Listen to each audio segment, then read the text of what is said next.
Hello everyone, I am Queen Bisnar and today we will be delving into Chapter 3, entitled The Enlightenment Cast Its Spell.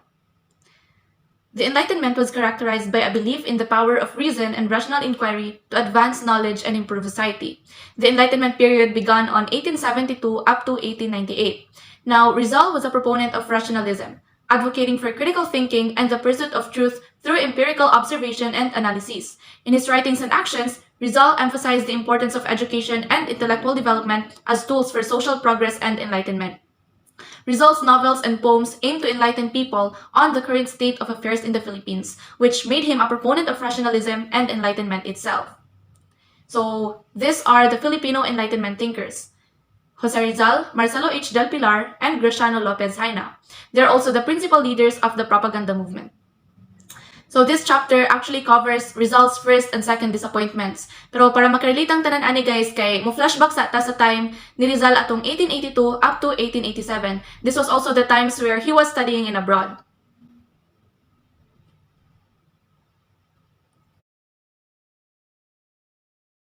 So on May 3, 1882, Rizal left Philippines to complete his studies in Spain. He boarded the Salvadora using a passport of the name Jose Mercado. Rizal's departure for Spain was kept secret. Even his own parents did not know. Only his brother, his uncle, and his sisters, Neneng and Lucia. Rizal's primary goal for leaving Philippines was to complete his studies in Spain. But behind this reason, Rizal has his secret mission, which is to observe the life and culture, customs and governments and laws of European nations in order to prepare himself in the task of liberating the Filipino people from Spanish tyranny.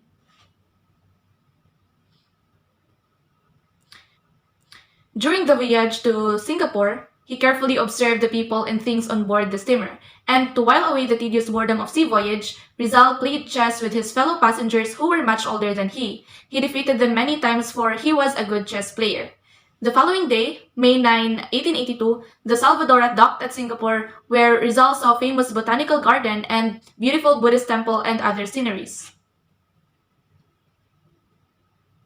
Upon his arrival, he registered at Hotel de la Paz and spent 2 days on a sightseeing soiree of the city. Rizal left Singapore for Europe on May 11, and he arrived at Colombo on May 17, 1882. Rizal was enamored by Colombo because of its scenic beauty and elegant buildings. According to Rizal, Colombo is more beautiful, smart, and elegant than Singapore, Point Gal, and Manila. Rizal's ship then proceeded to the city of Suez, which is the Red Sea terminal of the Suez Canal. This was also his first trip through Suez Canal. Rizal disembarked and went sightseeing, like an ordinary tourist. But what impressed him most was the beautiful moonlight, which reminded him of Calamba and his family. On June 11, Rizal reached Naples. This Italian city pleased him because of its business activity, its lively people, and its panoramic beauty. On the night of June 12, the steamer docked at Marseille, and on the afternoon of June 15, Rizal left Marseille by train. Now, on June 16, 1882, Rizal arrived at Barcelona. Rizal's first impression of Barcelona was unfavorable. He thought that it was ugly with dirty little inns and inhospitable residents, because he happened to stay upon his arrival at a dingy inn situated on an unimpressive narrow street. Later, he found Barcelona to be a really great city, and he also met some of his Ateneo schoolmates in Barcelona. It was also in Barcelona where Rizal wrote a nationalistic essay entitled Amor Patrio, or Love of Country, his first article written in Spain's soil.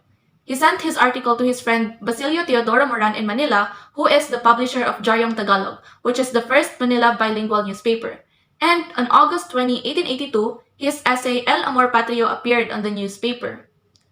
His essay reminds and touched the lives, especially of the youth, to stand up and be the catalyst for the change in their homeland.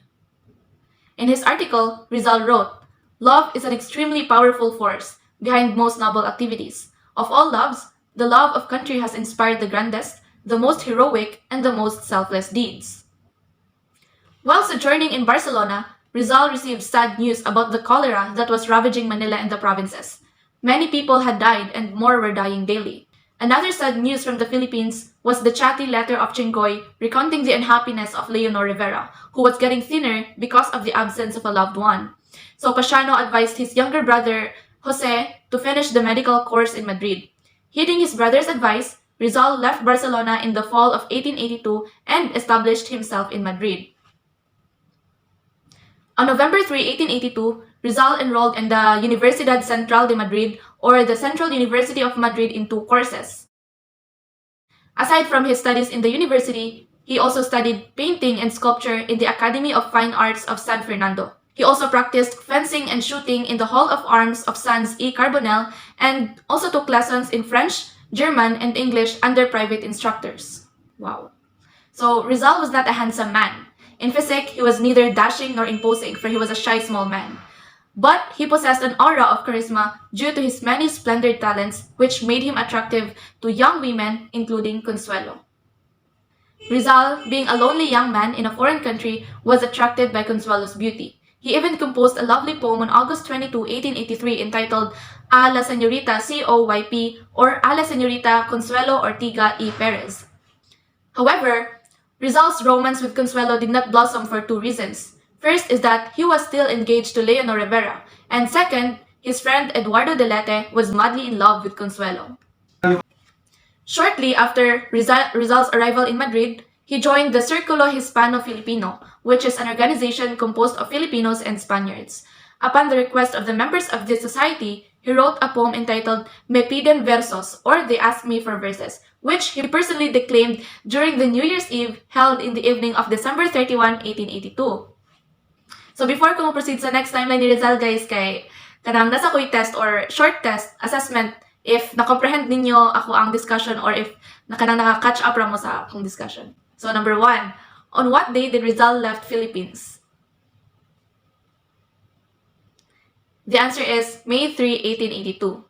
Number 2, what was the title of the poem Rizal wrote upon the request of the members of the Círculo Hispano-Filipino? The answer is Me Piden Versos, or They Ask Me for Verses. Number 3, what courses did Rizal enroll in the Central University of Madrid, or Universidad Central de Madrid? The answer is Medicine and Philosophy and Letters. Number 4, what do you call the first Manila bilingual newspaper? Yes, the answer is Jaryong Tagalog. Number 5, what is the name of the lovely poem Rizal composed to Consuelo on August 22, 1883? The answer is A la Señorita COYP.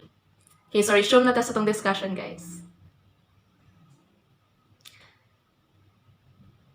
On June 17, 1883, Rizal arrived at Paris, and like all tourists, Rizal was charmingly titillated by the attractive sights of Paris, such as the Arc of Triumph, Madeleine Church, Cathedral of Notre Dame, and other tourist spots.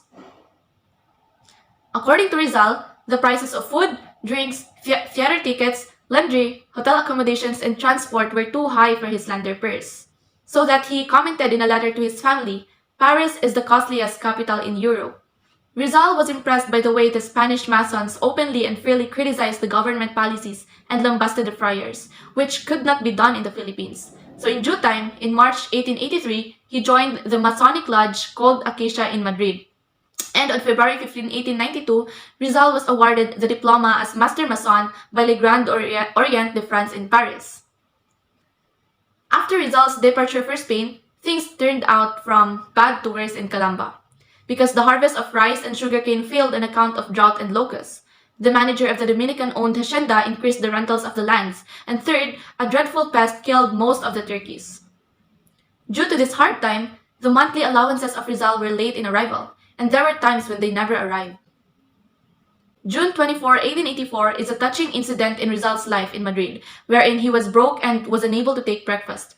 With an empty stomach, Rizal attended his class at the university, participated in the contest in Greek language, and won the gold medal. In the evening of June 25, 1883, pagka-ugma sa gabi atong adlaw kay he was able to eat dinner for he was a guest speaker in a banquet held in honor of Juan Luna and Felix Hidalgo at Restaurant Ingles, Madrid. So this is Spoliarium painting by Juan Luna and also the Christian Virgins exposed to the populates painting by Hidalgo. Now, on November 20, 21, and 22, 1884, the serene city of Madrid exploded in bloody riots by the students of the Central University. These student demonstrations were caused by the address of Dr. Miguel Moraita, a professor of history at the opening ceremonies of the academic year on November 20, in which he proclaimed the freedom of science and the teacher. Now, such a liberal view were condemned by the Catholic bishops of Spain, who promptly excommunicated Dr. Moraita and those who applauded his speech. Angered by the bigotry of the Catholic bishops, the university students rose in violent demonstrations. Now, on June 21, 1884, at Central University of Madrid, Rizal finally completed his medical course in Spain, and he was conferred the degree of licentiate in medicine. The next academic year, Rizal studied and passed all subjects leading to the degree of Doctor of Medicine. However, due to the fact that he did not present the thesis required for graduation nor paid the corresponding fees, he was not awarded his doctor's diploma. His scholastic record were as follows. He also finished his studies in philosophy and letters with higher grades. He was awarded the degree of licentiate in philosophy and letters on June 19, 1885, which is his 24th birthday. His scholastic record were as follows.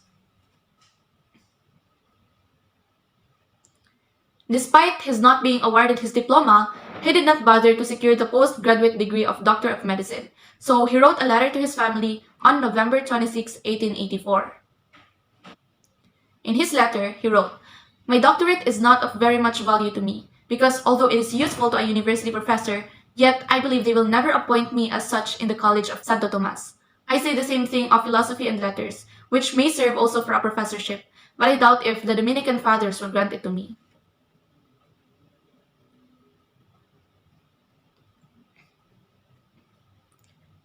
So Rizal went to Paris and Germany in order to specialize in ophthalmology. Rizal chose this branch of medicine because he wanted to cure his mother's eye ailment. Rizal worked as an assistant of Dr. Louise de Wecker, who is a leading French ophthalmologist. Rizal also spent many happy hours at the studio of Luna. He helped Luna by posing as model in several paintings, and he also met with Maximo Viola.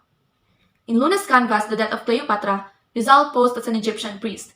In another of Luna's great paintings, The Blood Compact, he posed as Sicatuna with Trinidad Pardo de Tavera. On February 21, 1887, Noli Me Tangere was finally finished and ready for printing, but it was not printed until March 21, 1887 in Berlin, Germany.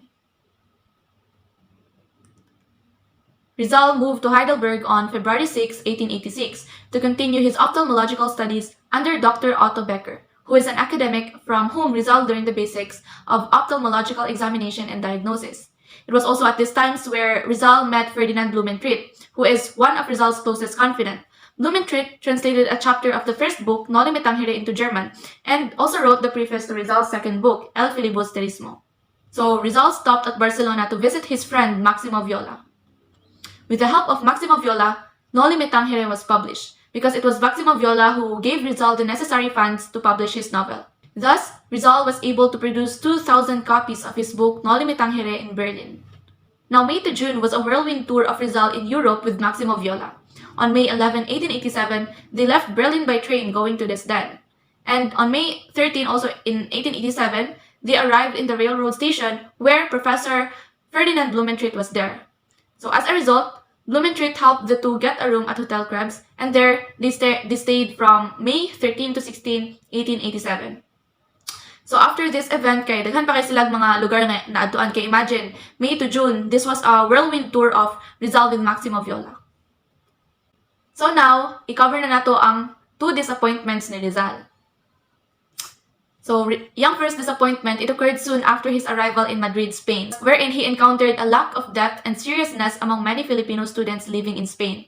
In his speech for the New Year's Eve banquet, Rizal openly criticized the behavior of many Filipino students in Madrid. He lamented their lack of discipline, focus, and dedication to their studies, highlighting the prevalence of vices such as gambling among them.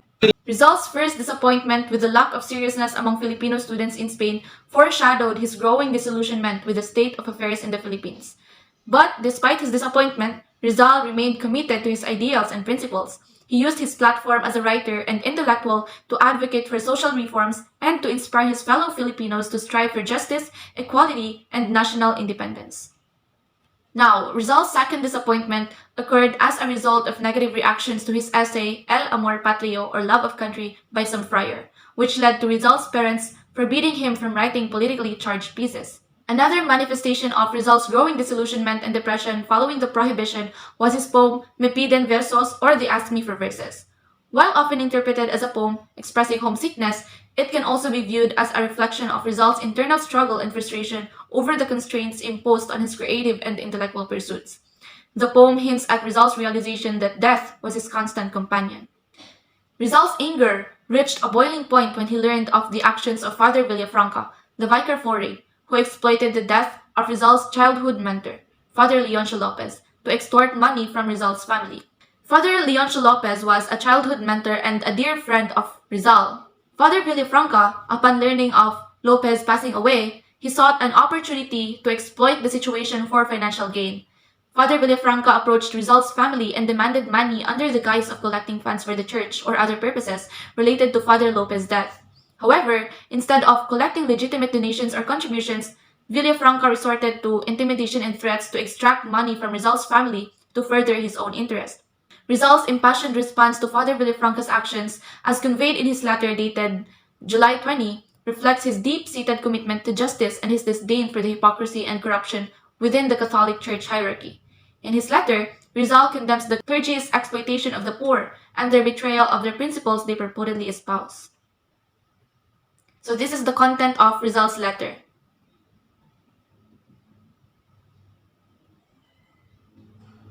So karon unsa may connection sa first disappointment and second disappointment ni Rizal sa enlightenment.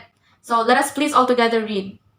Rizal's first and second disappointments can be understood within the context of the Enlightenment's influence on his intellectual and moral development. His response to injustice and corruption echoes Enlightenment ideals of social reform, individual rights, and the pursuit of the common good. His commitment to exposing abuses of power and advocating for social change reflects the spirit of Enlightenment thought, which sought to challenge oppression and promote human flourishing. So that's all, guys. Thank you for watching and listening.